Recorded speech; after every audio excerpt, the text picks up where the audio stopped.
There you go. I'd like to call the meeting to order. Regular board meeting, September 21st, 2023.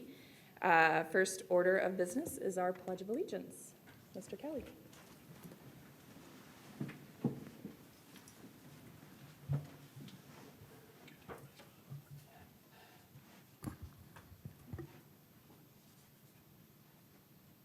Good evening. My name is Liam Vermillion. Will you please stand and join me saying the Pledge of Allegiance? I pledge of allegiance to the flag of the United States of America and to the republic for which it stands, one nation, under God, indivisible, with liberty and justice for all.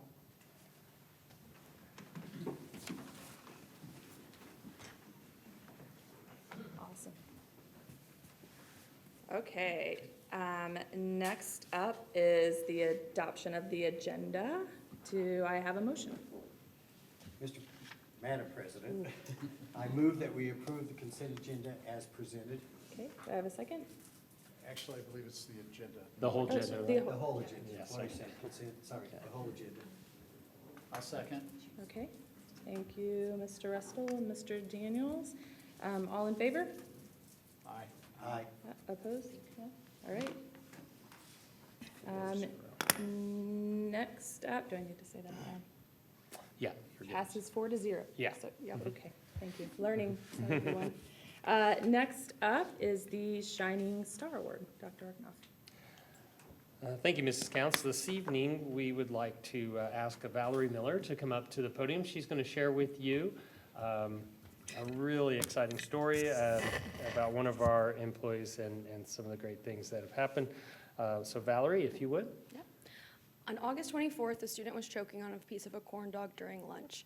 In that moment, Wendy Patton recognized that the next necessary step was performing the Heimlich maneuver. After acting swiftly, Wendy was successful in removing the corn dog. This act of bravery is why we believe she deserves to be a Center Grove Corporation Shining Star. We are truly lucky to have her on our food service team. Thank you so much, Wendy.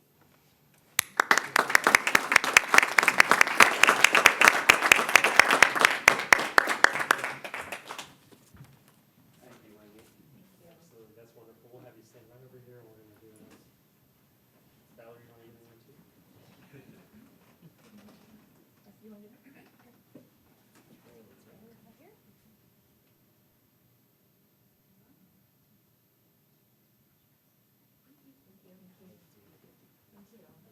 And you know that your name will now be on the plaque out there too as well.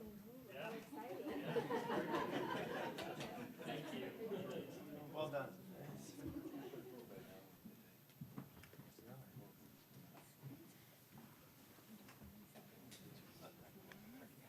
Now the spotlight. Okay. Next would be the CG Spotlight, and we have Pleasant Grove Elementary. Mr. Kelly. First of all, I'd like to say thank you for giving us this opportunity. Wendy, amazing job, just amazing. We're fortunate enough that we have the opportunity to share with you 3 shining stars from Pleasant Grove. First up, I'd like to invite Liam Vermillion, who led us in the Pledge of Allegiance. Liam, if you could come up here and just stand and stare at everybody in the audience and feel uncomfortable. Just like that. Awesome. Here's what makes Liam exceptional. I'm recognizing Liam for his kind heart, positive student leadership at Pleasant Grove, and his willingness to go above and beyond for others. Liam is an excellent student with tremendous work ethic, a next-level athlete who will turn your head when he gets to high school. But most importantly, he's a kind young man who makes sure others feel included, especially our students with disabilities. And the short story is that he goes out of his way to include everyone at recess, even out in the community. He's just an amazing individual. At the beginning of this school year, Liam was around, and I asked him to help me bring in the kindergarten students on the first day. He didn't hesitate. That meant a lot to me because a kid's first day of school is so important. They were nervous about their first day to find their classroom, and he provided a positive first impression. Liam Vermillion.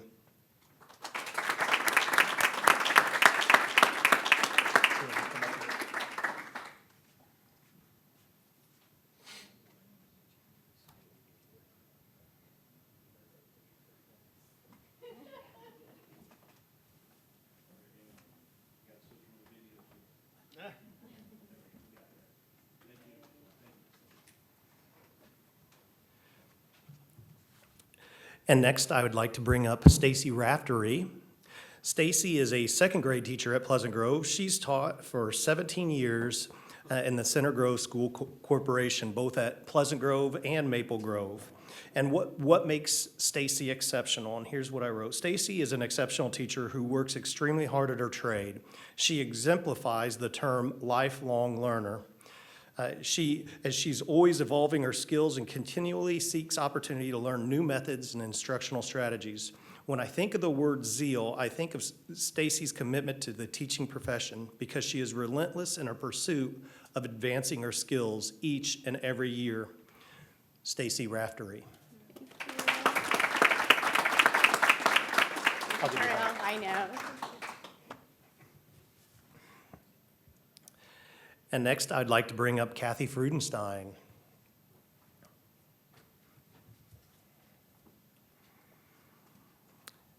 I should have put on here, Kathy does not like the extra attention. But I love it. She is so deserving. Kathy is a special education assistant. She's done it for a while. Too many years to count.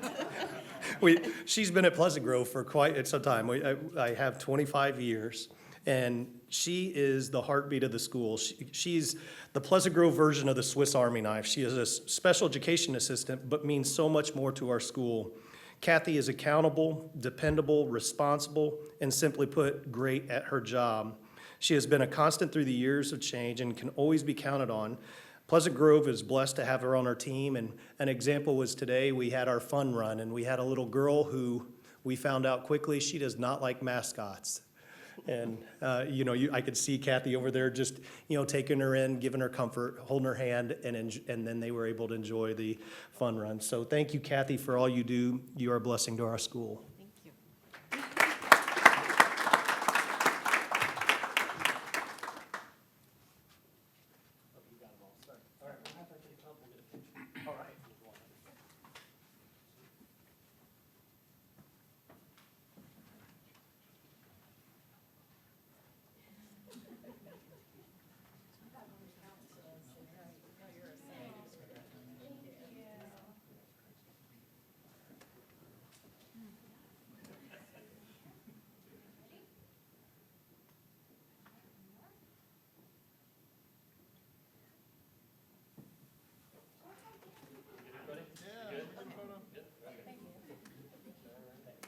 you.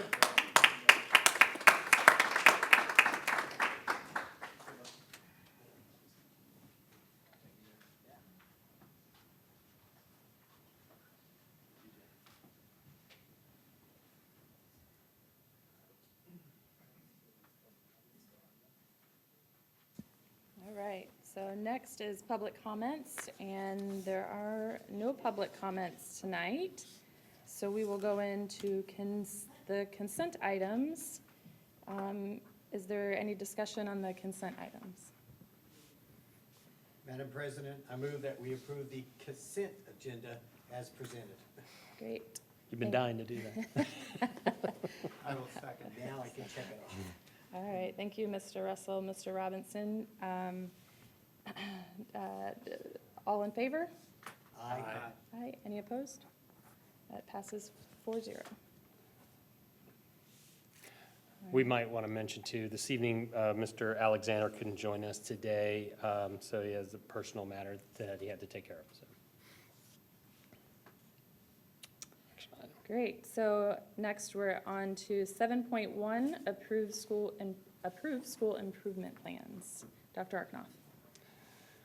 Thank you, Mrs. Count. This evening, I'm recommending that the board approve the school improvement plans, and Dr. Hoover will provide you with some additional information.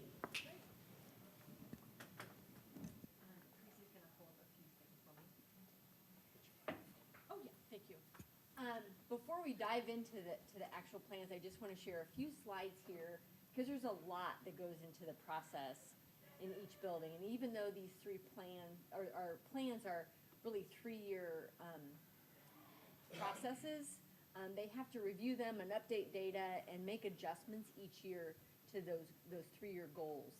And so we're in one of those 3-year cycles, but I think it's really important to know all that goes in behind the scenes that the building levels are doing.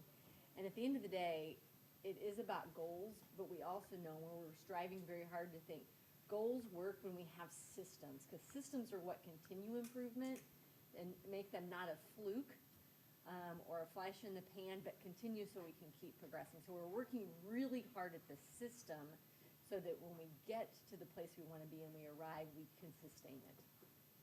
So just as a reminder, in our district, we are a professional learning community, and we're all involved in working collaboratively with the people who do like jobs with us. And that's the foundation of that first, we call them our gears. These are the 3 areas we're constantly working on. And that's how we do the work as a PLC, but it's also to create safe, supportive, and collaborative environments, not only for students to learn in, but for everyone to work in. And so that culture that we all live and work in is really important. The second is effective teaching, and we need that in every classroom, and that's how we teach. So that we're using best practices and always growing and improving. And then the last one is to have a guaranteed viable curriculum, and that's what we teach. So that learning experience and what their learning targets are the same no matter what classroom and what building a student is sitting in. And especially with the district, with this multiple schools, that is very important to have those learning targets the same across the district. And with that system, what we're really striving for is to have an exceptional educational experience for every student. And what you'll see there in the box that we're aiming at, that is how our principals and teaching and learning department have kind of quantified or talk about what does it mean to have an exceptional experience. It's not winning just trophies or awards. It's really about the environment we want kids to be in. We want them to be safe, respected and cared for every day at school. Challenged and engaged, growing and thriving, and celebrating and prepared are big verbs we're looking for, so that E3 is something every kid gets just by coming to Center Grove. And then the last one, and I say this a lot because it's so important, that we have to truly believe we do better work together than we can ever do by ourselves. And it takes longer, because getting people to agree or getting everyone on board takes time and effort, and we have to let some things go. But at the end of the day, it's better for kids and it's better for us as staff members, because our ideas and our plans are better. So those are the big ideas that go behind all of the schools creating their school improvement plans. Even though they're working back in their buildings, we're still all focused on the same work as a district. So with that, she's going to pull up a summary page while I explain a few things about the action item we're asking you to approve. Per Indiana code, all public schools must annually submit a school improvement plan. Also per the State Board of Education rule, plans will be submitted after being approved by the governing body. The applicable standard requires that each school submit their full revised 3-year school improvement plan on a yearly basis. And all of our schools must submit that plan no later than October 6th. The Indiana School Improvement Plan is part of a process for continual school improvement. To be effective, the plan should be viewed as a living document, evolving as circumstances change during a 3-year period covered by each plan, which is why I also asked you to give you the action plan so you can see how we're altering and improving. Each Center Grove school is reviewed and considered its assessment data and revised their plan to reflect the building needs. The student achievement goal for each building is the basis for their strategies and professional development throughout the year, which is delineated in their school improvement plan. Our elementary schools are focused on reading, as our previous goal had been on math, and we'd really made a lot of gains in our math. As I shared at the August board meeting when we talked about student performance data, our elementary schools are in a multi-year plan to improve reading acquisition and comprehension. The addition of an explicit systemic phonics instruction called UFLY, the University of Florida Literacy Initiative, is a district-wide strategy this year. We're excited to see the impact of this instruction along with the continual improvement in implementing our comprehensive reading framework.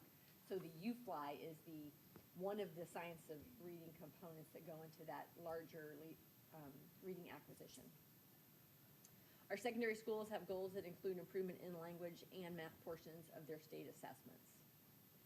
As a reminder, we are in the renewal of the process. The plans for approval tonight include benchmarks, performance data, strategies, outcomes, research, and professional development plans. The school improvement plans and revisions are aimed at continuing improving our student learning and our student growth. The summary of all the school's goals and benchmarks are provided, and as are the action plans that you can see. I do want to put a plug in. I couldn't, before the action item was in, I couldn't share this because it came out Friday. All of our schools met federal standards on our report card, so we're doing good stuff, just trying to get better every year. I ask that the board approve all 9 schools' updated school improvement plans for 23-24. And of course, if you have any question, I'd love to answer. Well, I'm just sitting here, we've been through this several times, and every year, these are great. Is there somewhere that we should be including how parents would be involved in school improvement? In other words, dare I say, their responsibility for their child with the education. Is this the place that we should talk about that, or, because I never see that as part of this. It's the schools are doing this, the schools are doing this, the schools are doing this. But where are we letting the parents know, you have some responsibility here?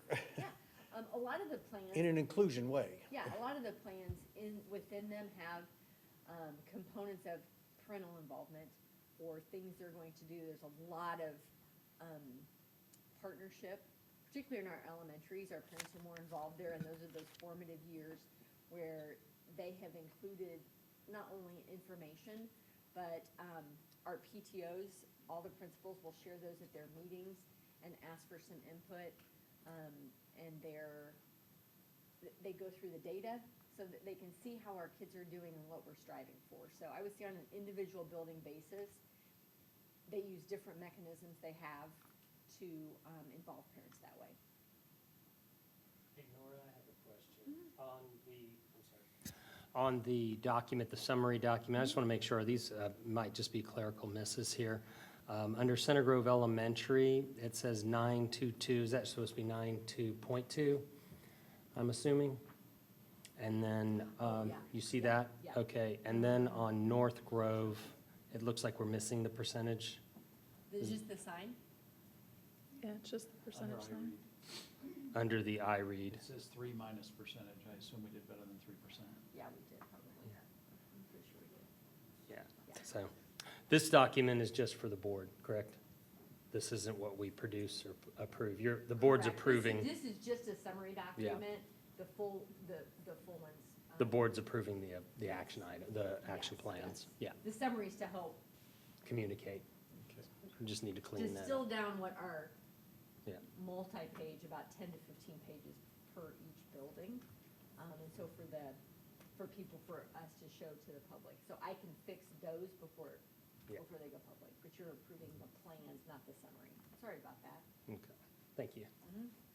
And this is actually, it's an ongoing thing throughout the year, isn't it? I mean, yeah, some of them get together to put it together, but the thoughts about this is ongoing throughout the year Yes. in each building.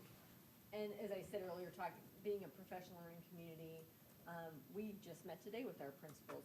All of our principals and the teaching learning department meet monthly and talking about data, talking about places to make improvements. So it's not only a building,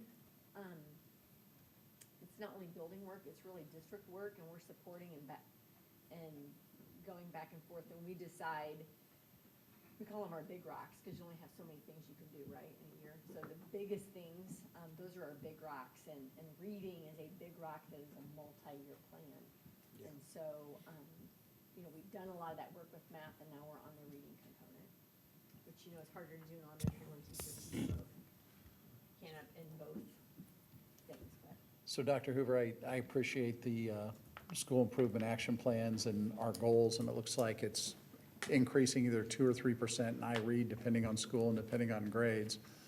How'd we do last year? I mean, we had the same goals that we establish annually. Did we meet those goals this year? If we did, what schools? If we didn't, how are we gonna meet them next year? In some places we did. It's hard too, because you see one big number that represents, in an elementary, 3 grade levels, 2 subjects, so it's a lot. I actually charted it all out. Somehow I knew you had. I did. And across math and language arts, by grade level in our elementaries, in more grade levels than not, we exceeded what we expected last year. And in some we did not, and the same in language arts. So I won't say we went up everywhere last year because we didn't. We did stay about the same distance or more though from that state average, because that's one thing to look at, because when you look at your 7th grade, you're like, man, we went down 2 percentage points.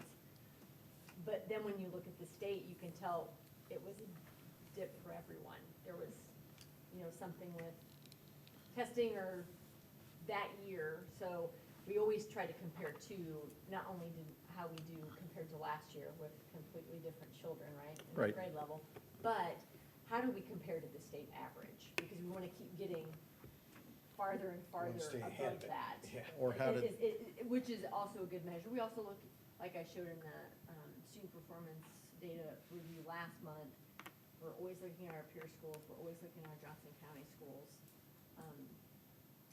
to see if there's those same trends, or are we falling behind somewhere, and that's not the trend with other schools. So, and I appreciate you have a new set of second graders every year, but those second graders become third graders. Yes. So we're Yep. tracking and. And for those that fell behind, I'm assuming this action plan then is taking into account to try to catch them up for next year. yes, and one of our, besides our, in the elementary, our reading, we also have a big rock of working on our RTI structures. So that when students need interventions, they're getting what they need and very targeted support for those gaps. Thank you.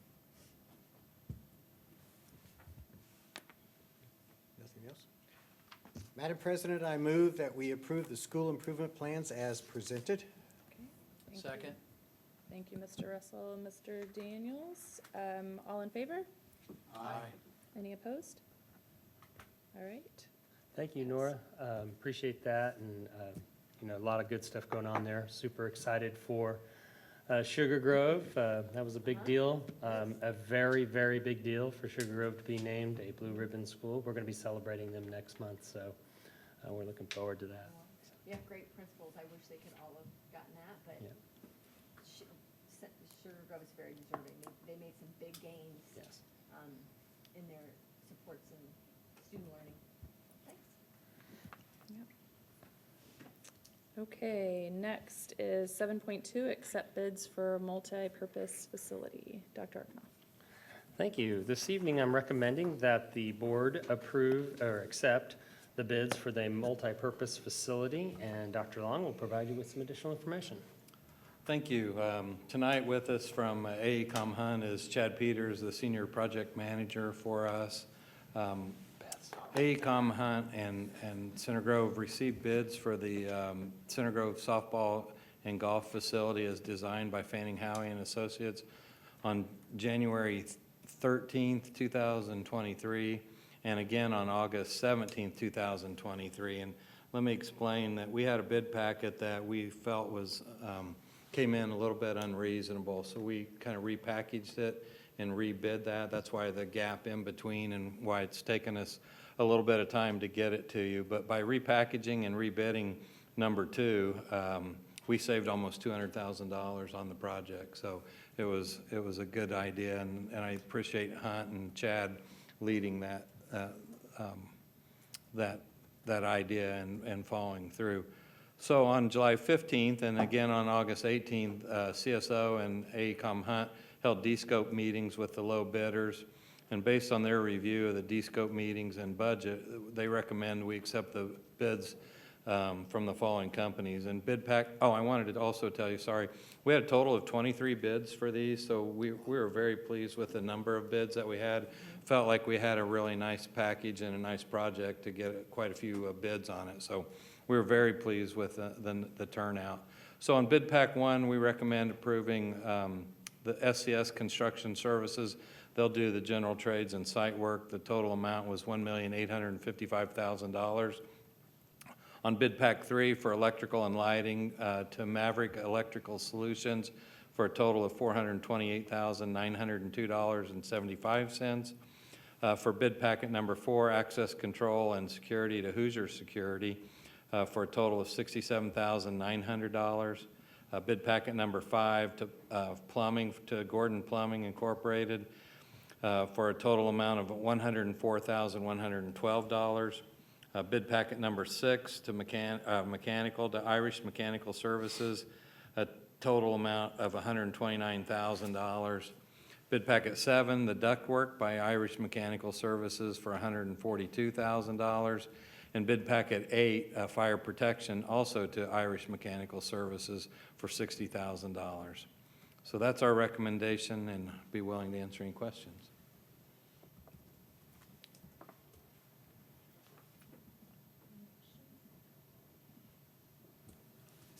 Just one, Bill, and I think, you know, I'm understanding the bid summary sheet that you sent to us, but just so I'm clear, the bid summary is just listing the, kind of the recommended, not all those that bid, but then I see a bunch that say not taken. We didn't take any of the alternate bids. Okay. That's what that was for. I thought on the bottom, maybe there's the tabs for all of the. Oh, it's in a spreadsheet, sorry.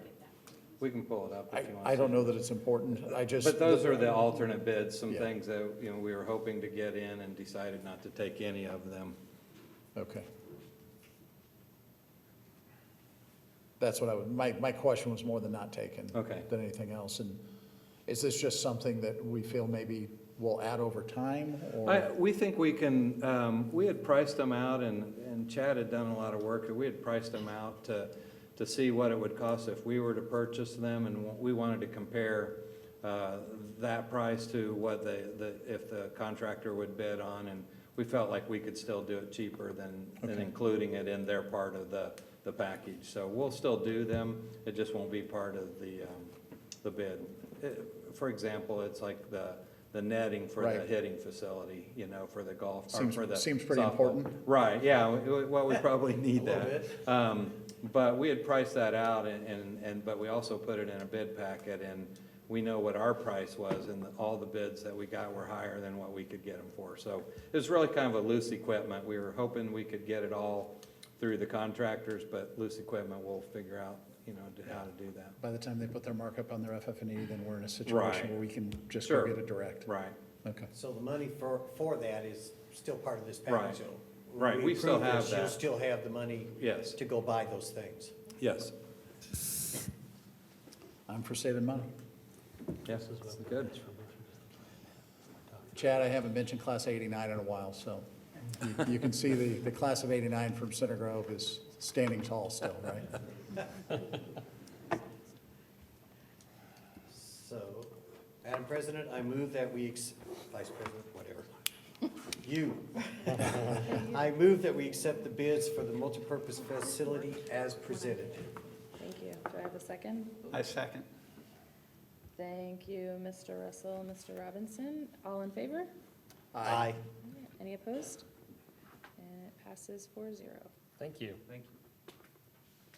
All right, and I'm struggling here. There we go. Yes, so next is 7.3, budget hearing. Thank you.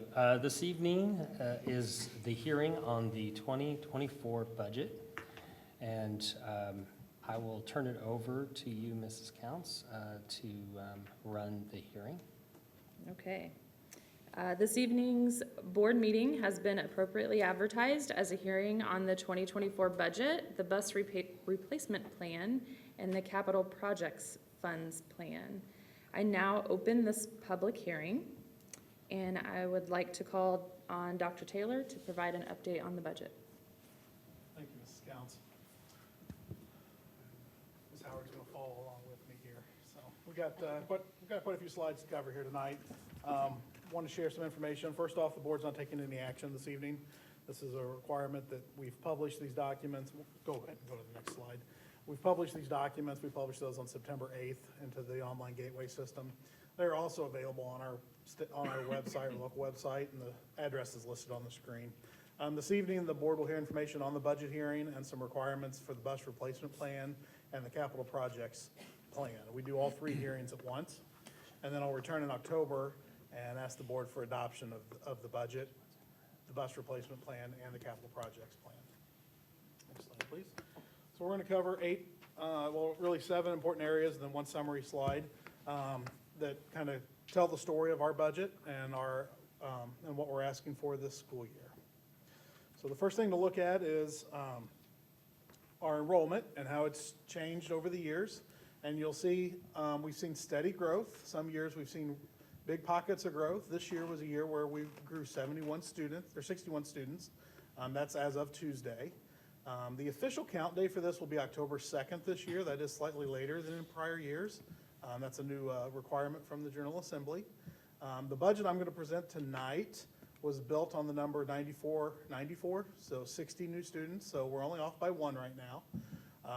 And for each student, roughly, we get about $6,800 in revenue into our education fund.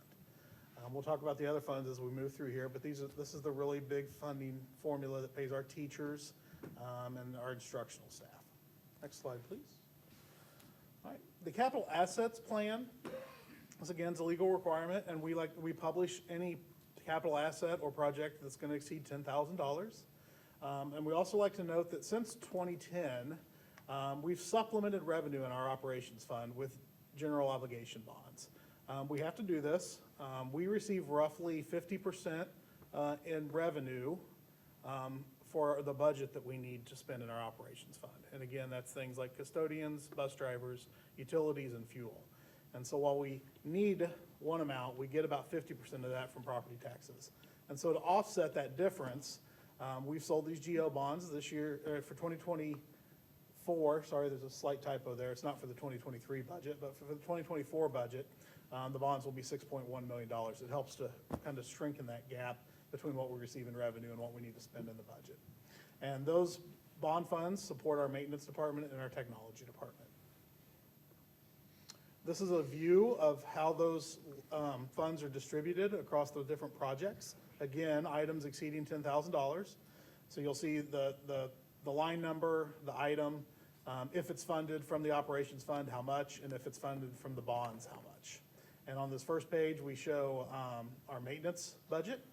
On the next slide, we show our technology budget, and then the total cost for that. And this is, again, something we've done every year. This is also part of the requirement that we share this information with the public and what we're going to do in our capital asset plan. The next requirement we're going to cover is our bus replacement plan. We look to replace our bus replacement plan. We look to replace our buses every 10 years. Sometimes their usable life's longer or shorter than that, depending on the life of the bus.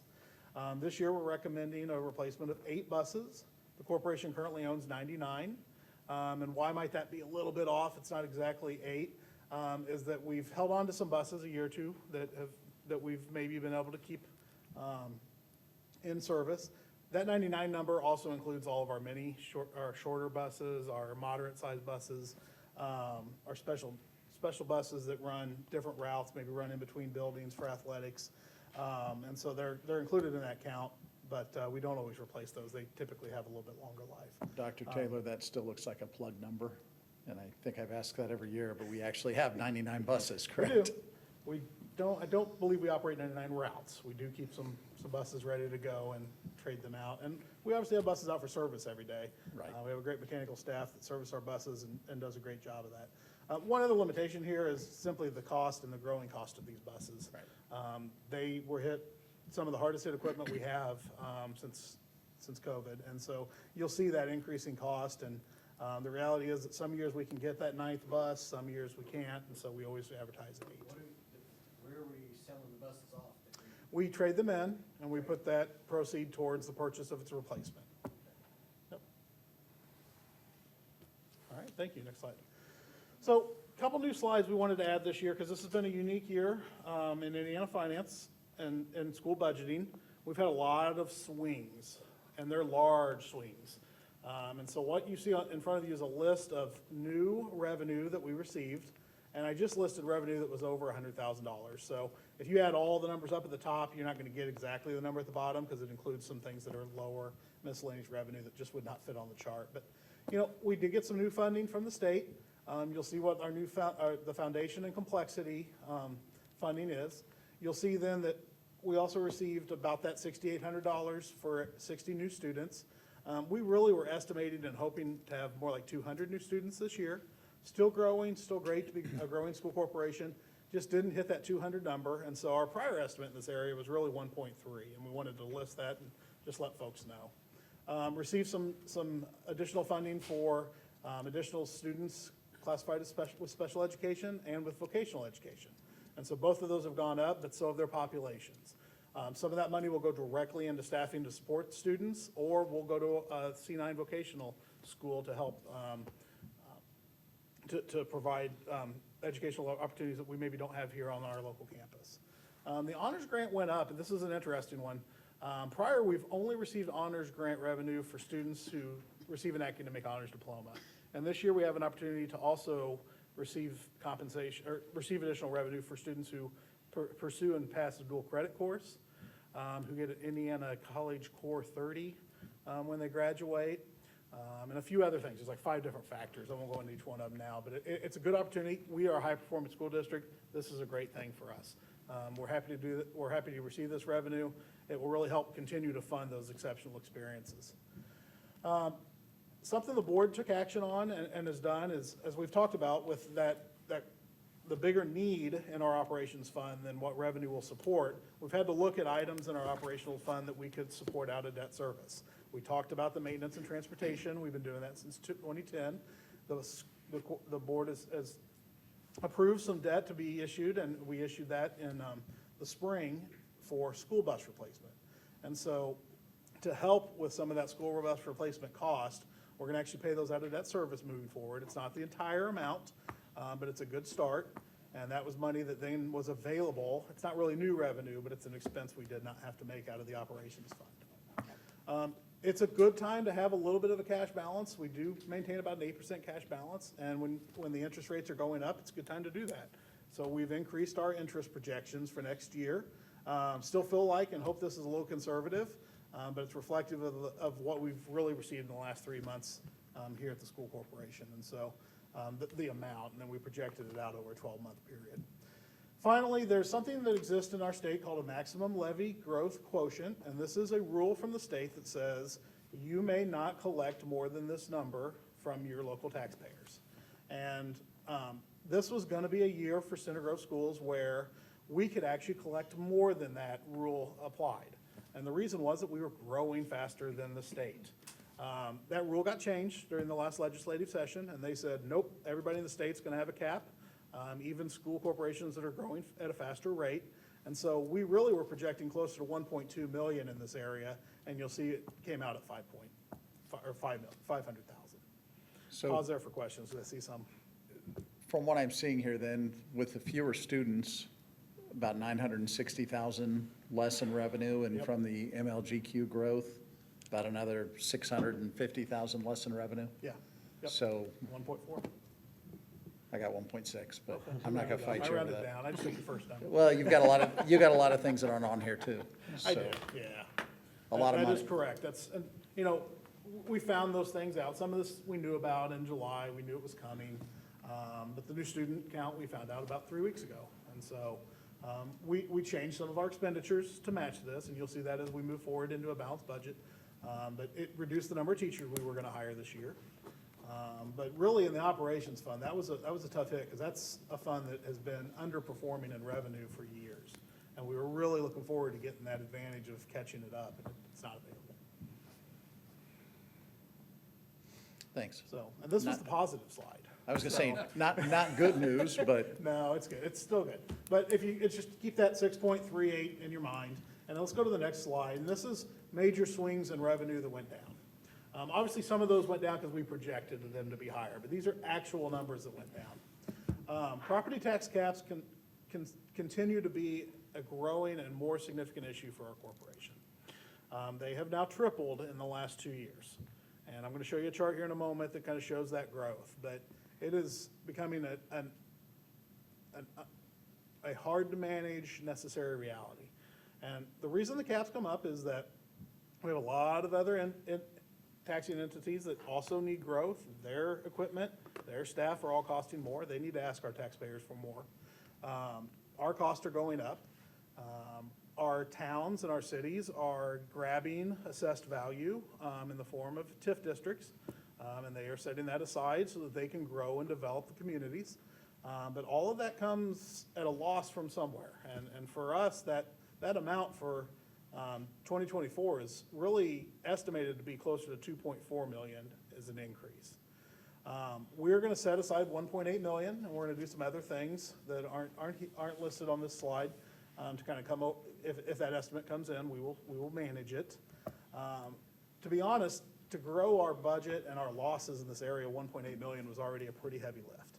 And to imagine us going up to 2.4 in this current budget would have meant we would have had to significantly look at reducing our budget amounts. And so we felt this was a reasonable number to grow it. We can always hope that it won't hit that estimate. But last August, we thought it would be 800,000, and you can see it tripled since last August. So that's one we're going to talk about again here on some other slides, because that's the biggest hit to the revenue. The other one is that we're really happy that our General Assembly stepped up, made a rule. Indiana was one of 6 states to charge parents for textbooks and curricular materials. And education should be free and fair in our country, and I believe this was a great step forward. I think we all agree with that.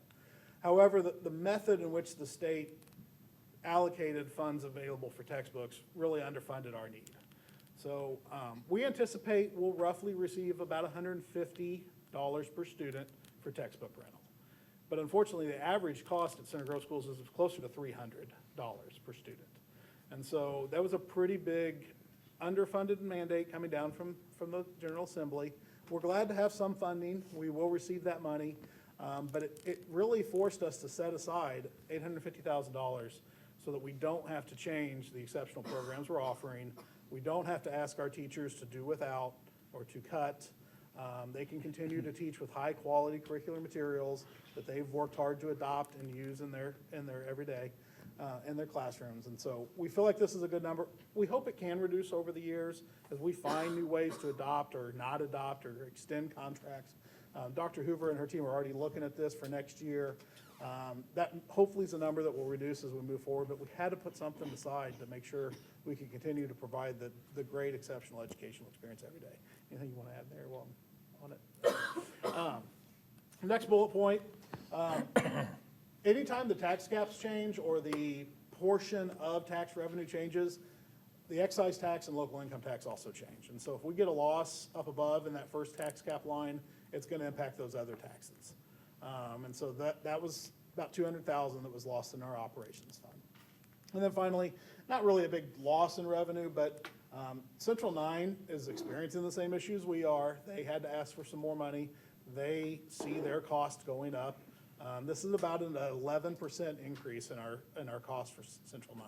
Still think it's a great program, money well spent.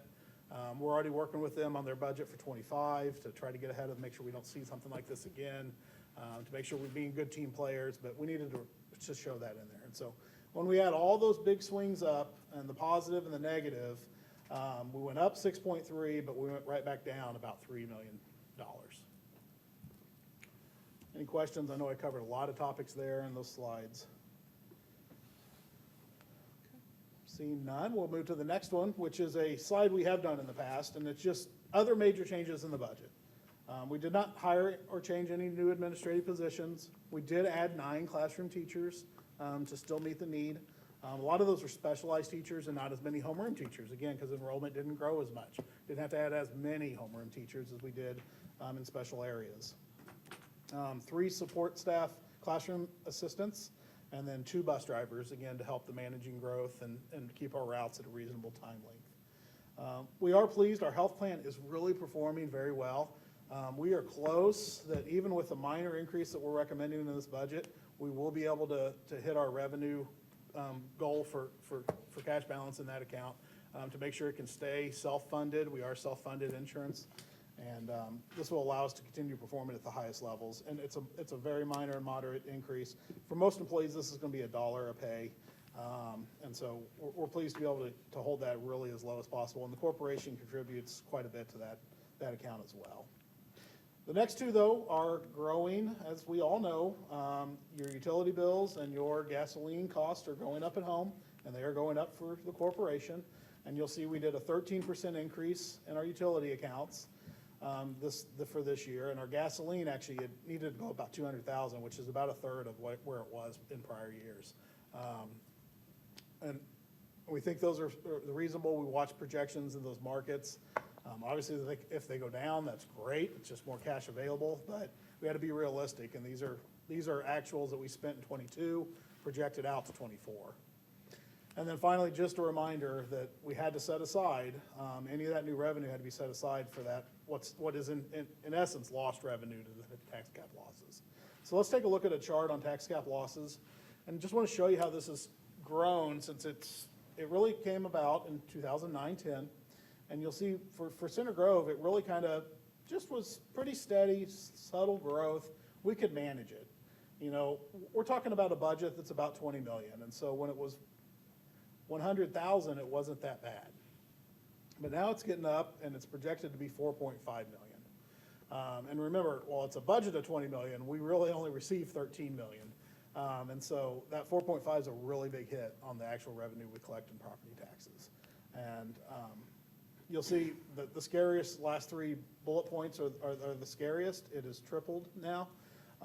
It's growing so fast that it's just at a straight angle, and I have to keep adding more rows at the top and more lines out to the right. And so something we need to get a hold of, and we need to strategize on how we're going to manage that continual growth as we move forward. So what does all that look like when it comes down to an actual budget? Well, we've taken all that new revenue and we've placed it in the education fund or operations fund accordingly, and we're presenting two balanced budgets this evening in the education operations fund. Our debt fund, and we're going to spend some time talking about our debt service fund, we're going to underspend just by $25,000. It too is starting to get some impact of that tax cap loss, and so we need to account for that. We need to assume that we may not collect as much in the debt as the growing cap loss is. So it's not a lot. It's still under 100,000. That's the good news. But it has grown each year, and we need to start setting it aside. So that's why you don't see a balanced budget there. It's simply we know we're not going to get revenue in that account, and we're setting that aside to offset. It's a $117 million budget in total that we're presenting this evening. Move to the next slide. So how do we generate that money? Well, we talked about the education fund earlier when I showed you the student population and the money we get from the state. There's no local tax rate for our education fund. However, we do have a tax rate for our operations fund and our debt service. And what I presented on the chart is the 2023 rate. You'll see it was $1.239. And what we're recommending for 2024 is an increase to $1.644. That's a little over a 4-cent increase. And you'll see of that 4-cent increase, very little's going in the operations fund. Again, we're constrained by that maximum. But 3.6% of that is going to go into our debt service fund, and we're going to talk about the plans for that revenue. I always like to point out, because if you go out and look on the public websites, you're going to see an atrocious, very high advertised rate. We do that just in case something's wrong, there's an error, an omission. This year's a great example. We didn't get our assessed value until I had already published and closed this budget. And so it's a good thing I advertised high, because we're able to have some flexibility and make changes as needed. And we can land on exactly that tax rate that we want to land on when December rolls around. Next slide, please. All right, just want to show some history of our total tax rate. So back in 2009, our tax rate was at $1.04. And since then, it's really hovered around $1.02. We've done a great job managing that to the extent that we could. Unfortunately, these losses that we've incurred now going into '24 cause us to approach this total tax rate differently. And we have to start thinking about how are we going to continue to operate in an environment where the tax cap losses are growing so fast on us. We have to come up with ways to spend less in our operations fund. And our education fund's maxed out, spending money on teachers and instructional staff, so we have to look to our debt service fund. And that's why we're making this recommendation this evening, is to go to the $1.06 tax rate, which will allow us to perform some new debt projects to offset some cost in the operations fund. Show you what that looks like, what our tax rate currently looks like in our county. I only have 2023 numbers. This is something we get every January, and so I'll update it each year. But you'll see Center Grove ranks 4th in our county. 3 schools, Franklin, Clark Pleasant, and Edinburgh, all have passed operating referendums. So they have additional funds that come into their corporation above and beyond whatever they're going to tax locally for operations or debt service. Center Grove is right there above Hensley, Jackson, Indian Creek, and Greenwood at $1.239. And so even going to that $1.06, we'll still be solid in that 4th position moving forward. Want to expand that out a little bit, and on the next slide, we're going to look at where do we fall in the state. This isn't every school in the state, but it's a good sampling. This is provided by a company we work with called Policy Analytics. They work with a lot of government agencies. And you'll see I put a big red arrow on where Center Grove's $1.02 tax rate lands right now. You'll see some schools around us like Southern Hancock, Alexandria, South Madison, Shelby Eastern. But what you'll see there as you move across to the first bold number at $1.06, really, 1599, that's the statewide average. And that's really what we're recommending, is to come in right around where the statewide average is at $1.06. If you move over a little further, you'll see here in central Indiana, though, the average is really $1.18.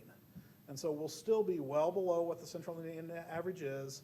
Very reasonable, very great, a great use and a great, in my opinion, a great deal for your dollar, and the types of programs and education we provide at that rate. Honestly, as you're just reading across some of these schools, you might think, what are ones that we kind of look like or perform like? Who do we compare to academically? A lot of those schools are well out to the left on us.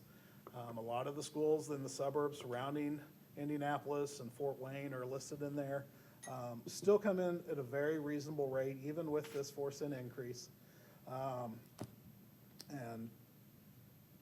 And I think it would fall right in line then with that state average. Again, these are all last year's numbers.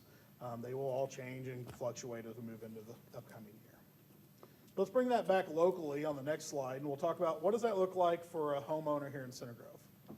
So I've taken a home that's $300,000 and kind of played out what would their tax bill look like. And you can see what it looked like in 2023. That homeowner, after all their deductions, ended up paying about $1,500 in school taxes, $1,503 at the bottom. If we did nothing and just kept a flat tax rate, because of some changes there in that supplemental deduction from the state, that homeowner's tax bill would fall to $1,481. What we're recommending tonight, the 4-cent increase for the board to consider and take action on next month, would raise that tax bill to $1,510, so it's a $7 net increase. Totally going to show there that if we did nothing, it would go down. We think this is an appropriate time to make that type of a change. It would be a $7 increase on a $300,000 home. So what would we use that money for? We'll go to that next slide. And so the goal of the tax rate, again, I spoke earlier about our operations fund is really where the pain is. It's where we pay for our utilities out of. And what could we do with utilities that would be different? We started this at Walnut Grove.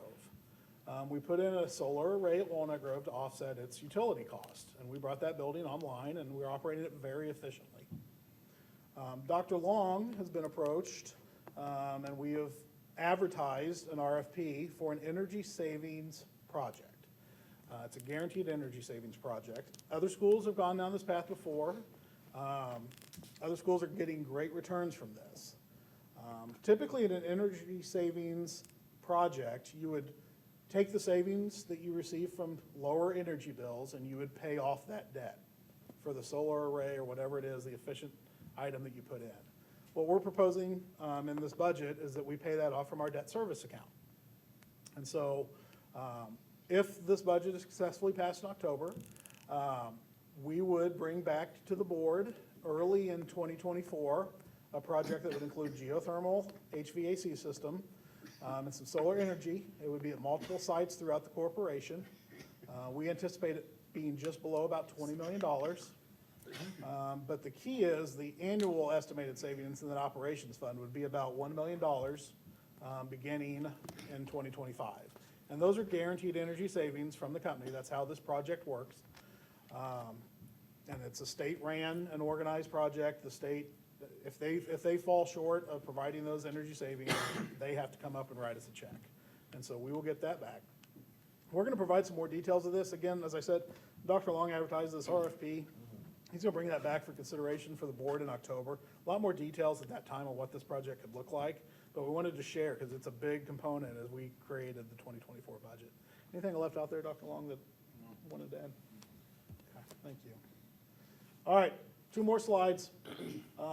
Always like to share operating budget and cash. And this is our operating cash balance at the end of the year. And you'll see it went up slightly last year. Our budget also grew a lot last year. And so while it went up, you'll see it's coming right back down in our projection for this year. And part of that is that while I've been talking about property tax cap losses in '24, we lost that number I showed earlier in '23, and it was higher than expected. And so our cash in the operations fund's taken a pretty good hit. And so you'll see we're coming right back down. What's really great is that we're still projecting almost 8%. I'm really happy that we're able to maintain that level without projects like the one we're talking about and a budget and the structure that we're talking about. I don't know how much longer we'll be able to maintain that 8% level. I think this is a great positive step in a budget that could be built in a way that we can continue to operate at that level, which I know has been a board goal. It's also a goal that we have to have in place and a good amount of cash balance when we go get our bond ratings. And so while the values have changed, please know also the budget totals change. And so that's why the percentages and values don't always match up exactly. So just a summary slide of what we covered, because it was a lot, and I appreciate your patience and attentiveness. We are going to present an education and operations fund that are balanced. Our current enrollment's up. I'm sorry, I forgot to edit this one, but it's up 61 as of Tuesday. Hoping to get a couple more kids by the 2nd. We are anticipating an estimated tax rate of 1.644 cents, and that's up a little over 4 from 2023. And the annual impact, I'm sorry, this was the $7 number I mentioned earlier. It'd be 29 if we stayed flatline. And so just wanted to include that in summary, be transparent and open and honest about what we're doing.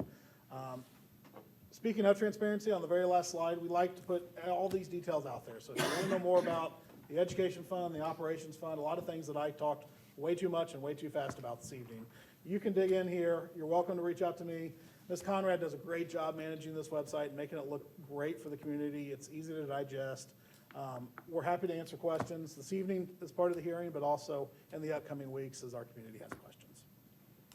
Thank you. Good job, Dr. Taylor. Okay. This is the appropriate time for members of the public to comment on the 2024 budget or the information presented this evening. Are there members of the public present who would like to comment? Can you just come on up to the podium, please? Yes, sir. Come on up. Mr. Norman? Yes, sir. Yeah. Mr. Norman, we give everybody 3 minutes, so I'll be the timekeeper. I'll try to give you a warning I'll be about quick. 30 seconds out. Okay, I'm Randy Norman. I live down Stones Crossing Road. I have a couple observations and then a question. My first observation is that with the solar panel thing, you cost $20 million and you save $1 million. What kind of a good deal is a 20-year return? Sorry. Okay, don't take my 3 minutes, yeah. The next thing was on the, I don't know what other schools look like, but the debt and the bond service we have, $30 million, seems like a lot of money. I mean, that's a third of our budget. And is there any plan to really pay that down? Or are the interest rates such that those bonds are so low, it'd be silly to pay them down, which may be the case. And the other thing, and don't everybody boo out here, but I think we ought to go after a bigger tax increase. For heaven's sakes, look where we were in all those other schools and how we compare. I think we need to be looking at investing more in the school. That's my comments. Appreciate you sharing that. I do want to point out I was very conservative in those savings. They also don't include that we will receive some money back from the federal government for installing these. It is something that is available. So we get about a third of that cost back, and we can roll that into other projects. So we'll share more of that in October. I hope you can come back and see those details, and I hope they're even better than what I'm projecting. But we agree, it's not the great option for a 20-year repay like that, but when you're so constrained in one fund, you've got to look at both. So that's really where we're at. Great question. I would also like to add about going for the bigger increase. You want to share a little bit about that? So, you know, we understand this is a community where we've approached the community with 2 referendums in the past really 15 years. And so we felt this was a reasonable increase. Anytime we increase our budget, we're gonna hurt the other taxing entities in the area too. And Mr. Hoffman's here from the fire department. We didn't want to make it so large that we ended up taking money from other entities. We are trying to play a fair game. But $7. I know. I know. A medium. They're buy one, get one free today, by the I way. appreciate that. That's the real reason. And there is a trade-off. So when we raise, With $500, maybe I'd be talking the other way, but, when we raise it, let's invest. when we raise it, we also impact that cap. And so we have to factor, the more and more we go up, the bigger and bigger the cap gets. We think this is a nice place to start, but appreciate your advocacy. Balance is the word. Yep. Mr. Poor? No.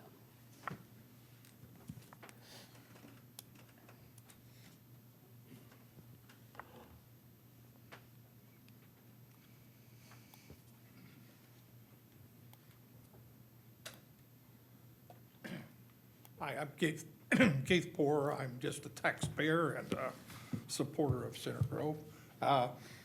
2 questions. You said that our enrollment will only go up 61. That's what you're projecting for, That's actual, it's pretty close. It's gonna be almost exactly that. we're gonna get 61 new students between now and January 1st. That's from last September to this year, to where we sit today. We've grown 60. I thought I saw on your slide 364. That was the year before. So we always go count day to count day, which is really September time. And so we have those 61 kids in our schools today from last year. From last year. Yeah, they're above and beyond what we had. Okay, all right. Good Okay, question. yeah. And the other thing was, I just had it slip my mind.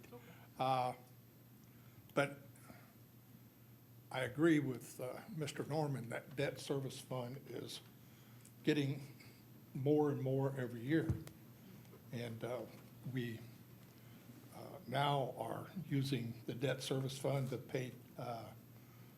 buy buses, you know, and stuff. We don't have enough money, you know, coming in from that. So, the other question, let's see, I just thought of it and I lost it again. I'm sorry. How much in the '24 budget are we taking from the education fund to the, to the operations fund? That number for 2024 is a little over 11 million that we're 11 transferring to million. one, and it is the maximum at 15%. That is the maximum this year? Yeah. Because We had last to year we because of only the took tax caps. Yeah, last did year about we only took 13.4 last year. 13% last year. Yeah, so, do you have any time? I don't want to take your time. Do you have any other questions? No, that's it. Okay, so the reason for the growth in the debt fund is that the ops fund is legally capped, and we can't grow it. We would have, if we gotten that MLGQ money I showed on the one slide, we wouldn't be doing as much in debt this year. That'd have been another, I think it was 1.6 million, right? 1.1. We've done it, we would have done it there, Okay. so. Thank you. Yeah, thank you for. I will. Reach out. Check. Okay. Are there any other comments? Okay, I now close this public hearing. Are there any board members who have any comments or questions? No? please be aware that there's no board action to be taken this evening. The board will approve the budget at its next regular board meeting on October 26, 2023. Thank you. All right, so next announcements. Our next exec session and board meeting is October 26, 2023. Does anybody have anything that they'd like to say? Just note, it starts at 2 o'clock. It does start at 2. I have nothing tonight. I have, so, some of you may have seen Alumni and Friends is starting a project where we're going to be digitizing all the yearbooks that we have. Mrs. Rico and I went through, we have duplicates of just about every of them, all of them, so we're comfortable in sending off these yearbooks. It's $50 per yearbook that covers mailing, digitizing, and mailing them back. And the purpose of this, correct me if I'm wrong, is to get it on the Corp site and then also under the Alumni and Friends, and where people can go in, hit the link and find their yearbook and so forth. But we'll still keep, we have a set here and we have a set over in the library on that one. So pretty excited about it. I think it'll be a cool project. We are getting a lot more questions of how to go about doing class reunions and so forth and so forth. And yearbook is always one of the things they want to see. So, good things. Yes, okay. I just want to take a minute and thank Dr. Nelson, Dr. Hoover, Dr. Taylor, and Dr. Long for all the extra work they did. Jason, your presentation, that was outstanding. It really was. A complicated subject that you did a very good job. And Dr. Long, thank you for moving forward on the hitting facility. And Dr. Hoover, thank you for being very specific for our goals and our benchmarks and everything. And I appreciate it. I'm looking forward to that. And then the last thing, if it ever was, Amber? no, if there ever was a night, I was at the football game Friday night, and first of all, the best student sections I've seen ever. And the second thing, I didn't have a place to sit in the second half. And if there's ever an example that Center Grove is not a town, but is based around the school corporation, was Friday night. I've never seen crowds like that before and everything. And it's the only place that the whole, there's no town of Center Grove, so everything we do here is important. I appreciate what you guys do, because it's not easy, especially with a couple of changes that have been made in Indianapolis.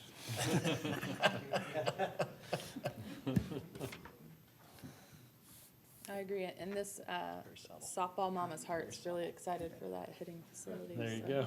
Yeah. So anyway, I did forget one announcement, the fall break, no school, October 9th through the 13th. I did see that right here. So if we have no other comments, the meeting is adjourned, and we will start the Good for the Grove here shortly.